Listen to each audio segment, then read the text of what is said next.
Welcome back, everybody, to the show. I am your host, as always, Jay Villain, aka That Villain J, and tonight we have a very special treat for you. Yes, we do. Because if you are seeing this, it is the day before the storm begins. We are going to be taking a look at the TARKIR Dragonstorm theory build, and I'm calling this deck Dragonstorm. This is using the new Storm and new Dragon cards, literally. We're doing Boros, unlimited dragons, free dragons. We're doing a serious jank deck today. So I hope you like this one. We're doing it on my Moxfield, so if you want to come by to the Moxfield, I'll leave the links down in the description. You can take a look here. This is my theory build, okay? I've not played this yet. However, I would like you to do something for me, because if you want to see me play this, well, the first things first is you're going to need to tenderly press that like button, gently press that subscribe button, because if you don't press that like and subscribe button, guys, I'm going to be honest with you, you're going to get attacked by the like and subscribe. That's a YouTube werewolf who will viciously attack you and maul you and rip you apart for not liking the video and subscribing today. And why should you subscribe? Well, on Wednesday, April 2nd, in the afternoon, we will be live, thanks to Wizards of the Coast, early access streamer event for Dragonstorm TARKIR, or TARKIR Dragonstorm. I will be running this deck, or some iteration of it. I'll have access to all the cards before they're released on Arena. We're going to be having a great time, so you don't want to miss that early access event right there. So make sure you turn on those notifications. Follow me on Twitch, twitch.tv/thatvillainj, or on YouTube, turn on those bells. Check out our Discord in case you want to come by and talk, share your deck for early access that you maybe want me to run or try running. And of course, check out the Moxfield if you want to get a copy. So, this is a theory craft. I'm going to go through what my ideas are, how you can cast 5, 6, 7, 8, 9, 10 dragons a turn for free, and completely win the game by turn 4. Yes, this has the potential of a turn 4 knockout by burning someone down with Dragonfire immediately. So it's a little bit janky. I'm not saying this is going to get you to Mythic right away, but I will say you're going to have fun with it. So we're going to first take a look at the creatures. We have a lot of dragons, actually only dragons in this. We're going to take some of the look at the new ones. We're going to be going for white here. It's going to be white-red Boros. This is Clarion Conqueror. 1 white and 2. Flying, 3-drop, 3/3. Activated abilities of artifacts, creatures, and planeswalkers can't be activated. The reason I like this one, it is a suppression piece on turn 3. Planeswalkers, creatures, artifacts, all your activated abilities are shut off, okay? They do not have the ability to activate anything. We're going to need to kind of slowly suppress our opponent here. All right? The reason being is that we have a big finish, but we are very, very, very slow in the build. We need to get ourselves set up to pull off a really jank combo, so that's why we're going to be going with Clarion Conqueror first, okay? Next, here's another new one. Magmatic Hellkite, 2 red and 2 4/5 flying creature dragon. Whenever this creature enters, destroy target non-basic land card and opponent controls. So if they're running non-basic lands, let me pull up a little bit here. Boop. If they're running non-basic lands, so that's anything, it gets destroyed. The land, they get to pick another land and comes into play. They search for a basic land, it comes into play. But it comes with a stun counter. Okay, so this is a 4/5 flying for 4 that blows up a land and stalls your opponent. Because almost everybody is running non-basic lands one way or the other. You'll be able to crack that, put it in. Comes with a stun counter, means that next turn when they get it, they can't even use the land. You actually set them back a little bit. Magmatic Hellkite, one to watch right there, especially running that control. Trying to slow our opponent down. We're also going to be running Stingerback Terror from OTJ. 2 red and 2, a 7/7 4-drop dragon. I love it, with flying and trample. However, it gets -1/-1 for each card in your hand. When we play this guy, though, we're going to be we're going to be fixing to have no cards in our hand, okay? We're going to be having a empty hand, and we want him to hit for 7. We also have the great ability to plot him for on turn 3, play him for 3 mana, 1 red and 2. He just goes into exile, and then we can play him for free anytime after that, anytime that we want. Again, the goal is going to be dumping our hand here, so we're not too worried about that cost, and we're not worried about that negative. Now, another new one is going to be Storm Scale Scion. 2 red and 4/4 flying. Other dragons you control get +1/+1. Insane. All right? Insane. He has Storm. Okay, and if you know anything about the storm scale, that Mark Rosewater, the lead designer, Morrow, the lead designer of Magic, he said Storm will never come back. It's too powerful. Well, guess what? Don't call it a comeback. What does Storm mean? It means that this card is played again for each other spell that you've cast during this turn. All right? That means if you have played 3 spells this turn, you play Storm Scale, and it gets replayed again 3 more times. That is what Storm means. And if you think that sounds broken as shit, that's because it absolutely is. That's why they said they would never bring it back to the game, because it's too damn powerful. Well, it's back. That is a 6-drop, and it pumps all your dragons. Good on its own, all right? Good, decent on its own, right? Solid. 6-drop, 4/4 flying in, okay, yeah, pumpable. Here is where we're going to try to break things with Terror of the Peaks, okay? 2 red and 3 5-drop, 5/4 flying. Spells your opponent's control target Terror of the Peaks costs an additional 3 life to cast. Whenever another creature enters the battlefield under your control, Terror of the Peaks deals damage equal to that creature's power to any target. Any target means our opponent. So here's the idea. If we have a Terror of the Peaks out, all right, the next turn we're able to play a Stormscale Scion and then storm it. Each time that the Stormscale Scion hits and gets stormed, each time another creature enters, Terror of the Peaks, the first time the Scion goes off, 4 damage. The second time, 5. The third time, 6. The fourth time, 7. It keeps pumping because it's going to keep putting 1/1 on everyone, and then throwing fire down range. How are we going to be able to do that? I got an answer for you right there. So here is all of our dragons, 17 dragons right there. That is what we're going to be using. How are we going to be getting them out there? We're going to be using Dracogenesis and Abuelo's Awakening. Okay, so Dracogenesis is another new card which costs 8 to cast. I don't want to wait till turn 8 to cast all dragons. I could play dragon spells without paying their mana cost. They can play every dragon for free. Sure, man, that's a huge card with Dragonstorm. There's got to be a cheaper way, Jay. Well, there is. What we're gonna do is this 8-drop card that lets all of our dragons come out for free. We're going to reanimate it with Abuelo's Awakening. We're going to use Bitter Reunion and Demand Answers, okay?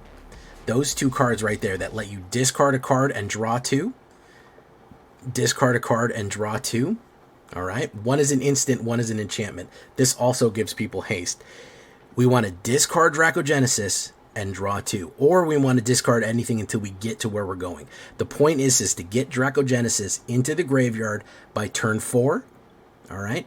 Get an Abuelo's Awakening into our hand, which means that we can pay 1 white and 3, immediately bring this enchantment back to the board as a 1/1 spirit. At that point, all dragons are free. Now, when all dragons are free, if I'm holding an entire hand of dragons, I put down Terror of the Peak, I put down Clarion, Magmite, Stingerhair, and then I hit Stormscale. Stormscale is going to go off 5 times, or however many dragons that I put down right there. You're going to go absolutely wild with it. Because if every dragon spell you cast is free, and you finish with Stormscale Scion, it's going to repeat itself for that many times. We could either do it by throwing fire with Terror of the Peaks, or if you just want to swing in, you don't have your Terror of the Peaks, put a bunch of dragons down, finish with Stormscale, crack Bitter Reunion, and swing in for the hit right there. So you could do it the fire-breathing way, or just the Teeth and Claw way with the haste on Bitter Reunion for right there. That is the crazy Dragonstorm method. Is it going to work? Yes. Is it going to work every time? Probably not. Is it going to be fun as heck? Absolutely. So as far as instants can go, we definitely want 2 or 3 Demand Answers. We definitely want Bitter Reunion. I'm going to go with Get Lost. I think we need to play Suppression on our opponents here. I think we definitely need to have a little bit of removal to make sure they're not aggroing out on us right there. So we're going to go 4 Get Lost. I also like Lightning Helix to gain a little bit of life back in case we need to hit people right there. The only sorcery we have is Abuelo Awakening, and we have these 2 enchantments. I'm throwing in 1 Mox Jasper just for fun. It costs 0, so it actually will scale with Stormscale Scion pretty good, because even if you're hard casting it, you cast Mox Jasper for free and then hit Stormscale and it goes off twice and it gives you a little bit more mana. So I don't know, I might throw 1 or 2 more Mox Jaspers. That's a new card right there. That's a new card right there. Very fun to throw that in there and just see what happens, how it goes off. That is going to be the Dragonstorm deck. This was an idea that I had as soon as I saw Dracogenesis and Stormscale. So we want to get multiple counters of it off and hit it.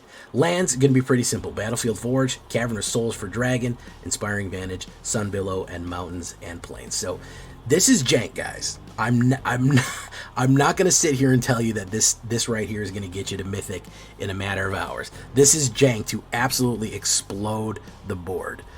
It is going to go freaking wild and absolutely stun your opponent with a huge finish, which is what a dragon deck should do. 61 cards in the main deck, 17 creatures, 4 sorceries, 7 instants, 1 artifact, and 8 enchantments. We look down here. We have a decent amount of playing stuff on the curve right here. Again, a little bit more red than white, probably about twice as much red than white as it goes. This is a sample opening hand. As we look at it, this is going to require aggressive mulligans, okay? This is going to require aggressive mulligans. You want to get, again, I'll show you. Actually, you know, we'll play test it right now. How about that? How about we do a little play test for you? Boom. Okay, so the idea of this, let me restart. Boom, boom. So the idea of this, you see how we have a Abuela's Awakening and a Dracogenesis? The trick is going to be get this into the graveyard as quick as possible, okay? So that's what we're going to be wanting to do. So we're going to, first things first, put down Expiring Advantage. We do next turn. We do this. Boom. Put down a Mox Jasper. Next turn. Boom. We would actually be able to play a Magmatic Hellkite on turn 3, which is extremely useful. Next turn, Clarion Conqueror. So here we're going the more traditional dragon route, which is not terrible.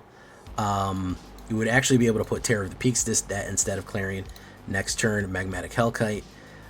We could actually do that. That's just straight up dragons. That's my turn 4 putting dragons out each turn and playing Suppression.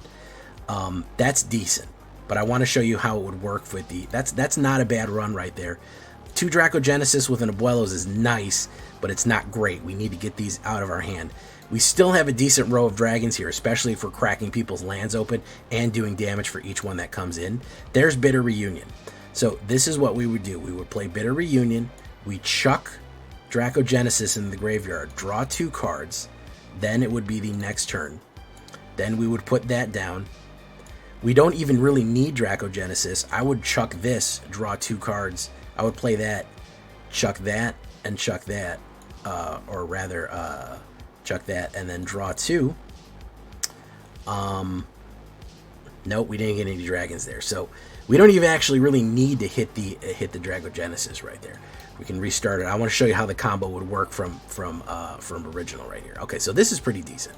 So we start, we put down a Plains. Next turn, we would put down a red. Then we play Bitter Reunion. I guess we would get rid of Stormscale and draw 2. Boop, boop. Next turn. Okay. Demand Answers. Play that. Discard Draco. Draw 2. Next turn. I think that we could put down Clarion. Next turn. Boom. Put down Hellkite. Next turn. Stormscale Sign. All right, so that's classic dragon right there. That's classic dragon right there. I'm waiting for the combo to pop up. Again, it might not always pop up. You're going to need a mulligan pretty aggressively, and this is not the actual game. Look at that. That was, do you see like that all mana hand right there? Let me show you what a perfect starting hand might look like. That's not great. We'll start that. Boom. Next turn. Boom. Next turn. I actually really like Clarion on turn 3 here. I'm actually probably going to keep most cards that let you play Clarion on turn 3. Boom. Mox on turn 4. We immediately put that down. Next turn. Boom. And then we can just go from there. So it does play as a regular dragon deck pretty smoothly. If you're not getting completely board wiped and killed every turn, which of course is a mighty big if, you will be able to curve out fairly nicely. You will be able to curve out fairly nicely. But again, I would mulligan aggressively till you're kind of getting what you want here, and figure out how to do that most effectively. This is not great. If we had a better whatchamacallit. Restart. Boom. All right, so that is basically it. That is basically what you're going to want to do. Mulligan aggressively. You play your hands the way that you play your hands. Here, Expiring Vantage. Boom. Next turn. Boom. Drop the Bitter Reunion. Play the Bitter Reunion. Drop the Dracogenesis. Draw 2. Boom. Next turn, we have Hellkite. We have nothing else. Next turn, Clarion Conqueror. We can pop him right away. Boom. Next turn, Cavern of Souls. So we're playing a smooth dragon deck already. So we can put down that. Next turn, that. Magmatic Hellkite. Boom, boom. So that's a decent dragon deck in and of itself with removal, everything you need. We're not hitting the combo. There is the combo that we would want right there. So we may want to hold our dragons so we get it up. So it has kind of an explosive finish. That Boros, that big Dracogenesis finish. Basically what you're going to want to do is you hit Abuelo's Awakening. Again, bring back Draco, and then everything in your hand comes out for free. You play Terror of the Peaks. Hit, hit, hit. You would play all of those for free, which means that a grand total of 11 damage would be hit on the board, and then you would be able to activate Bitter Reunion and then swing in for that total amount. So that's kind of your idea right there. That's the run that you want to get. Again, mulligan aggressively. Play your deck the way that you want to play your deck. If you want to build more dragons, if you want to do that, again, the combo is kind of the bigger finisher on top of the dragon deck there, but it is very, very fun if you can figure out how to get it. If the fates decide that you're going to get it. Boom. I never seem to have all the pieces at once, no matter how many times. No matter how many times I run it, I never seem to have all the pieces at once. All you need is a discard, Draco, and Abuelos, and you're good to go right there. That's really all you need. You really only need 3 pieces to run it out, but for some reason that all 3 of them don't pop into my hand right now. But you guys get the idea. I hope you like this one. Again, this is theory crafting. We're just having a good time with it. I wanted to figure out I wanted to figure out if it really works. I'm going to be running this in early access, so I want you to come by. I want you to hit that notification, see what you think. Do you have any suggestions for this deck? Do you think that I'm doing it the wrong way, or do you want me to do it a different way, and you're saying, Jay, that kind of sucks, you should run it like this, or you should run it like that, you should change it up. I'm open to hear it, but I think it's going to be really fun, especially hitting it after the storm scale and doing it over and over again. Yeah, so this is going to be a fun one. I'm super psyched for Dragonstorm Tarkir. If you missed me and Numbskulls in our podcast, our top 10 cards, top 11 really, of the newest coming up one, of the newest upcoming set, the cards that you need to be on the lookout for, the link is going to be right there. It's going to be on the end card. We're going to put a little tag for it. So get hyped for Tarkir, April 2nd. Make sure you're there for early access. We'll love to see you there. I've been Jay Villain, and you've been great. Bye-bye.